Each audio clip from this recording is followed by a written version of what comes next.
Trading at Schwab is now powered by Ameritrade, giving you even more specialized support than ever before. Like access to the trade desk, our team of passionate traders ready to tackle anything from the most complex trading questions to a simple strategy gut check. Need assistance? No problem. Get 24/7 professional answers and live help, and access support by phone, email, and in-platform chat. That's how Schwab is here for you, to help you trade brilliantly. Learn more at schwab.com/trading. On this episode of Booked on Rock, Alanis Morissette's Jagged Little Pill turns 30. A deep dive into the making of the album, its songs, and its lasting impact 30 years later. We're totally booked. Rock and roll! Well, I think I'll leave you to your reading. Little Hand says it's time to rock and roll. Rock and roller! We are totally booked. Welcome back to Booked on Rock. I'm Eric Senich. This month marks the 30th anniversary of one of the biggest albums of the 90s and one of the biggest albums of all time. That's Alanis Morissette's Jagged Little Pill. And with us to talk about the album is Selena Fragassi, author of the new book, Alanis, 30 Years of Jagged Little Pill. Selena, welcome to the podcast. Thank you so much for having me. 30 years, man. Time flies. Time flies. I was about 22 when this album came out, and I remember it very well. Let's start there, because you talk about this in the introduction. Can you share with us the story of where you were when you first heard Jagged Little Pill and the very important words that your uncle told you after listening? Yes. Well, I was in a car of all places. I feel like that's purposeful, though, Alanis in cars for much of the album and her videos. But I was in a car. I was 13 years old when this album came out. I was going to Catholic school, so I was very sheltered and innocent. And my uncle was a huge fan of singer-songwriters, in particular women voices in the 90s. And the CD had just come out. He had it on in the car. You Ought to Know came on, and that line came on. And I was like, oh my God, what are we listening to? I can't hear these words. And he said something very meaningful to me. And he said, I know this doesn't make sense to you now, but in a couple of years, play this album. Remember Alanis, remember Jagged Little Pill, because it will mean something to you. And that memory is just so strong in my head because of course, it became true. It meant so much to me and still does. So true, because it was something you write in the introduction that underscores the album's ability to affect you throughout the years as you grew into adulthood. Specific songs that would rise up from the rest and connect with you, all depending on where you were in your life. Yeah, absolutely. I think now I'm obviously 30 years older, like we all are. And I have a stepdaughter in my life. So I think about how these songs maybe take on different meaning coming from like a parental role or just being more mature at this stage in my life and thinking how I'm also wanting to try to be perfect in my career now. So yeah, these songs are such universal themes that it really just, this album just grows with you, and it's so universal that it crosses the lifespan.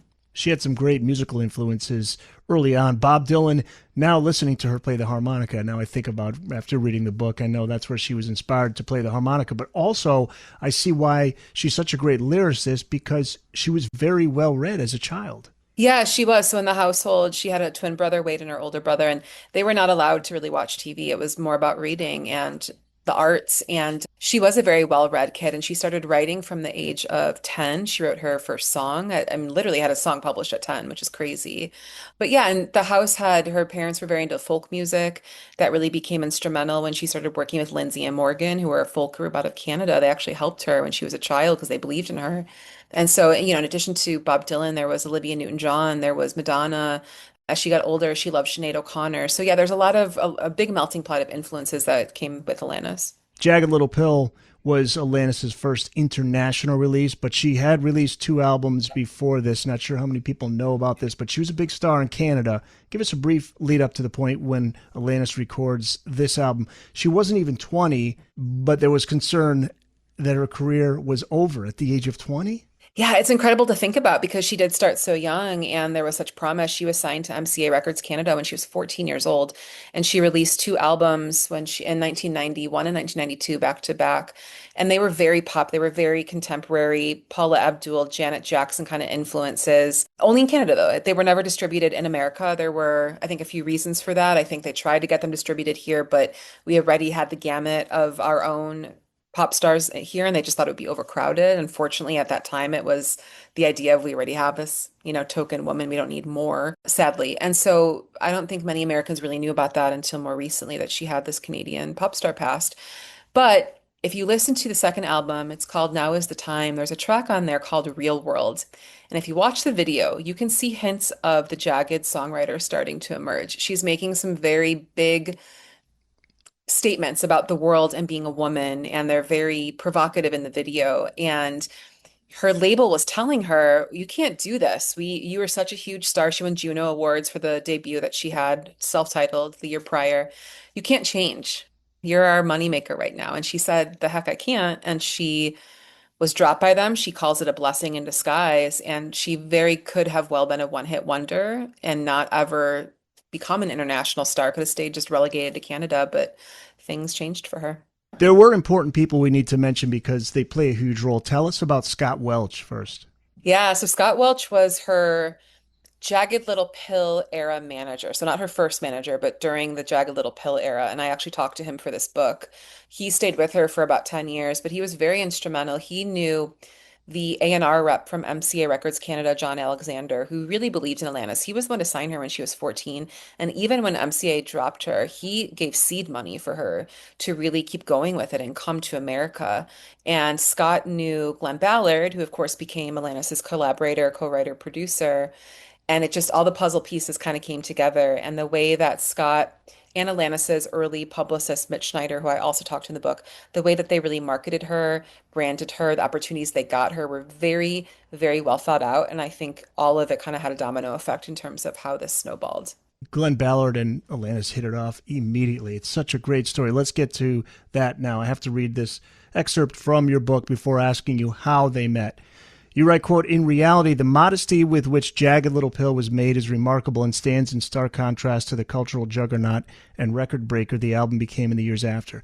Not only were there 3 number-1 singles that dominated the Billboard charts, but when the album topped the Billboard 200 in October 1995 and stayed there for 12 weeks, the feat made Alanis the first Canadian woman to ever do so. Later, when the record was nominated for 9 Grammy Awards across 3 cycles and netted 5 wins, most importantly, Album of the Year, it turned Alanis into the youngest person ever at that point to nab that honor. To date, Jagged Little Pill has sold 30 million albums, has been edified on best-selling lists in 13 countries, and remains one of the best-selling albums of the 1990s. And to think it all started over a simple cup of tea."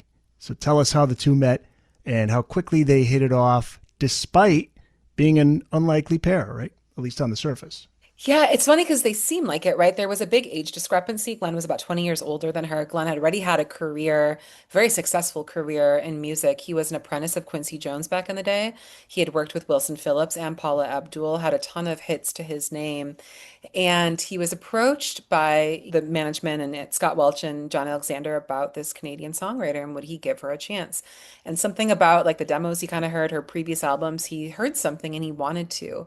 And so it's really kind of interesting because at the time I started working together, Glenn's studio in Encino, California, there had just been a major earthquake and he didn't even have the full setup going at that point. And they met at a diner. They just met over a cup of tea. They started talking, and immediately they found synchronicity in their viewpoints on life, on philosophy and spirituality, on just the state of the world. And the thing that was really special about Glenn is Alanis had been so very much controlled as a teen pop star in Canada. She had people who were so overarching that they had led to eating disorders because they were trying to control what she was eating so she would look good in videos. Glenn was the complete opposite. He gave her freedom. He wasn't wing clipping. He was actually asking her very poignant questions of who are you? What do you want to be known as? What do you want to say? And he opened up his platform for her to really express herself. The thing that I find really interesting about their partnership is that they both came from the pop world. They both had this polish on the works that they did. And they made this album that was so raw and honest and done in one takes. It was the complete opposite of how they both had worked before. And it was this magical chemistry they came upon. He talks about how not being on a record label yet was a factor since they weren't forced to write for the radio or an A&R guy, but still a huge risk to open up like she did. Where do you think that fearlessness to bear those raw emotions came from. I think you said it. I think the fact that there was no powers that be who had them tied to the chain of money. There was no one saying what they had to do to fit some kind of vision or a marketing plan. They were able to just create for creation's sake, like in their own little laboratory. And I think because they had no restrictions, and because Glenn really asked her very leading questions, she was able to really express it. But all of this in her had been building up for years. She had some extremely harrowing experiences as a pop star in Canada. Like I mentioned, the eating disorder, very inappropriate relationship with elder men who just now we would see that almost defined as statutory rape, just really horrific things that happened to her. And so as she got older and matured and was developing her opinions on things, all this bubbled to the surface on Jagged Little Pill. Yeah, she addresses eating disorders, sexuality, anxiety, depression, religious dogma. Yeah. And as you write, laid it all out, bare on the table like a radical centerfold, daring you not to turn away. Hey guys, thanks so much for checking out the Booked on Rock podcast. If you've just found the podcast, welcome. If you've been listening, thank you so much for your support. And make sure you tell a friend, a family member, share on social media, and let people know about Booked on Rock. And if you do like the podcast, make sure you subscribe, give a 5-star review wherever you listen to the Booked on Rock podcast. We're on Amazon, Apple, iHeart, Spotify, Spreaker, TuneIn, and on YouTube Music. You can check out the full episodes on video, along with video highlights from episodes on the Booked on Rock YouTube channel. Find it at Booked on Rock. Thanks again for listening. Now back to the show. Selena Fragassi is the author of Alanis, 30 Years of Jagged Little Pill. 2 tracks on the album you say mark turning points in the writing of this album, Ironic and Perfect. Can you explain why those 2 songs were so pivotal? Ironic was actually one of the first songs that they wrote together. In the beginning, Glenn was kind of holding her hands and walking her through the stage. Ironic was the first song she fully wrote herself. She did not want it on the album, and Glenn pressed her, "This is a great song, we've got to have it." And of course, to this day, we all know that she kind of got the meaning of the word wrong. But it's so powerful, it's changed our perception of the word. Now people say ironic all the time when they mean coincidence, but that's really because of that song. So that was one turning point. The other was Perfect. That song was one of the most confessional that Alanis really poured her heart into. She had struggled with being a perfectionist her entire life, a people pleaser. She wanted to do that with her parents, with the people who were part of the record label in Canada, with her team. And the thing that's really pivotal about Perfect is that they shopped around every single record label for this album. Nobody was biting. Atlantic, Virgin, Interscope, nobody. And through some interconnections, Glenn was able to get a time with Maverick Records, which was run by Madonna at the time, but a small label. But they had to go like that day, right at that time, to do this impromptu audition. Alanis had no makeup on, she was in sweatpants. And it was the moment she played Perfect that Guy Oseary, who was one of the executives, who is now Madonna's manager, knew that he had to sign her. It was that song. But it was her playing it in a way where she wasn't trying hard. She was just herself in sweatpants playing the song, and it made the song even more meaningful. Let's go through the album's 6 singles. The album opens with All I Really Want. It was the last song written for the album. Glenn Ballard says Alanis was really spent by the time they put the song together. Yeah, it was. But that line about the sweater, the backwards inside out, they just thought that that was a great opening to the album, because that really was like the question leading into the rest of the album to come. They worked hard on this album. Oh yeah, absolutely. They just, but they were churning out stuff so fast. Like almost every day they had a new song come out. So within 30 minutes, they wrote their first song together. Yeah, exactly. Alanis really said that if a song can't come out in 45 minutes, it wasn't meant to be written. She was always very stream of consciousness, and the idea of like first thought, best thought, let's not edit this too much. That's why she refused to redo her vocals in any of these songs. The lead single from the album is track 2, You Ought to Know. A couple famous musicians appear on the track. Didn't even know this for the longest time. Dave Navarro on guitar, Flea on bass. Were they in the same studio at the time? I can't remember the story. There was some connection. Yeah, it was actually through Guy Oseary, who knew Madonna. He is part of Maverick, so he knew Flea and Dave. Red Hot Chili Peppers were not on tour at the time. And I think the idea was they were really trying to figure out where to kind of pivot or put Alanis. Alternative radio was breaking at the time. It was super huge. And I think there was an idea that she could find her footing in there, but they needed to have this really strong rock backbone. And so those two, of course, added to the album. And yeah, I think K-Rock then was like, sure, we should play this because look who's on it. Alanis thought about changing the lyrics at one point, but Glenn Ballard talked her out of it. Why did she want the lyrics to be changed? I think she almost thought, am I going too far? Should I really be saying these things? And I think she, at a point, had qualms of opening up as much as she did. And that, of course, being the first song, which was her decision. But I think she had a moment to pause and maybe reconsider. Hand in my pocket, she and Glenn were being hard on themselves to come up with a song on this particular day. So Alanis decided just start right about whatever's on my mind, whatever I'm feeling. Yeah, and that song is such a great kind of snapshot of life in your 20s, all the contradictions, all the weird ways life kind of confuses you. And it was just what she was thinking about, and a great example of her stream of consciousness writing. And then You Learn, another huge crossover hit, number 6 on Billboard, about life lessons and how they can be hard pills to swallow. Alanis, she did swallow some hard pills when she arrived in LA. If you could talk about that, she was robbed at gunpoint. Yeah, it's weird. Alanis has been robbed several times in her life, super strange. But the most pivotal was when here she was, this innocent Canadian, fresh to LA, and got a stark slap in the face of reality when she was walking home one night from the gym. She had two backpacks with her. One had her gym gear, one had her lyrics in her notebook with the material of Jagged Little Pill. And she was robbed at gunpoint, and she was on the ground, and she was just praying in her head, please take the one bag and not my backpack with the lyrics in it. And thankfully they didn't. Head over feet. When she wrote this, she was experiencing a new kind of relationship. Yeah, so everyone thinks, she was tagged as this angry young woman when she came to the surface because of You Ought to Know and the passion in that song. But there's so many emotions on this album. And Head Over Feet is really about feeling in love. And it was about a friend who had turned into something more. And it was just really pure emotion about feeling very content with someone. And didn't need the drama. Yeah, It was exactly. somebody she felt safe with. Interesting. Exactly.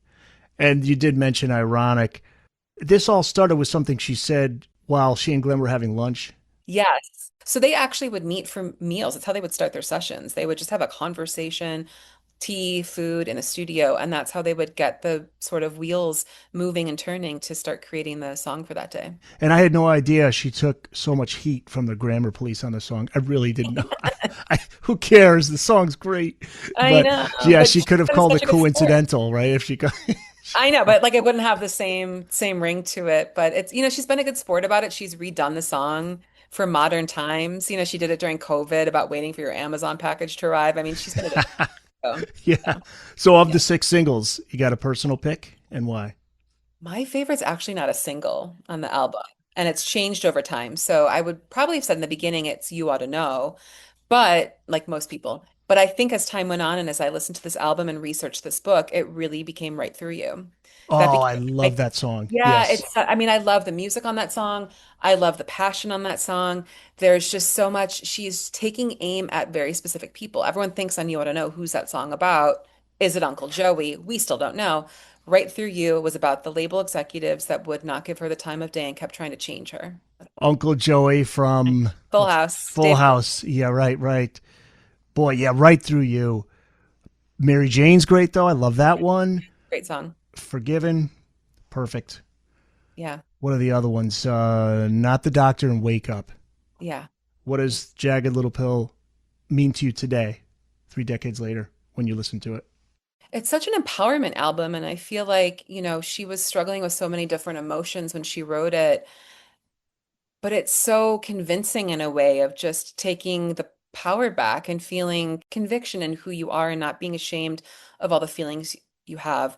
And I think I speak for a whole chorus of women and singer-songwriters in particular who have talked about the impact of this album. And I don't think even today we'd have the amount of confessional, incredible songwriters we do without Alanis paving this way. So I think of it as just a gatecrasher, as a classic that we're still going to talk about in 30 years, and as an album that resonates with a lot of people, but in particular a lot of women who just finally felt we can have a multitude of emotions and not feel bad about it. I would love to know the demographics of the fans of Alanis in this album, because as a guy, I love it. So I wonder how many guys. I haven't looked. Like, I should check out some of the videos, the live concerts. Like, a lot of guys in the audience, I'm assuming.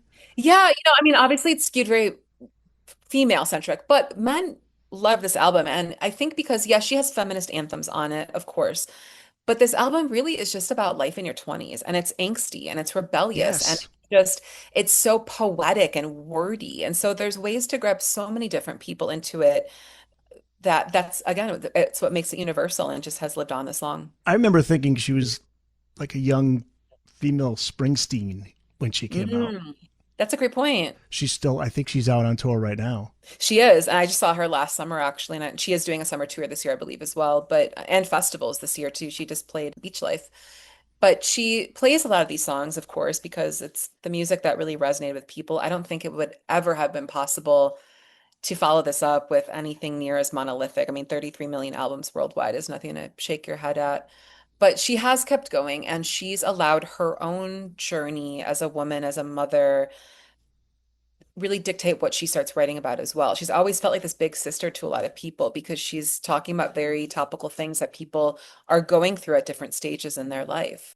Alanis, 30 Years of Jagged Little Pill. It's out now. You can find it wherever books are sold. Look for it at your nearest bookstore. You can always go to bookedonrock.com to find your nearest independent bookstore.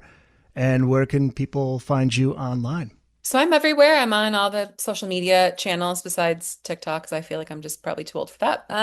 But Facebook, Instagram, X, all at Selena Fragassi. I'm the only one with my name. So if you find it, it's me.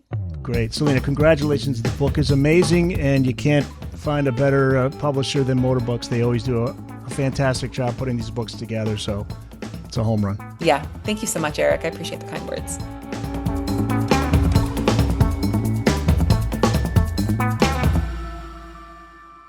That's it. It's in the books.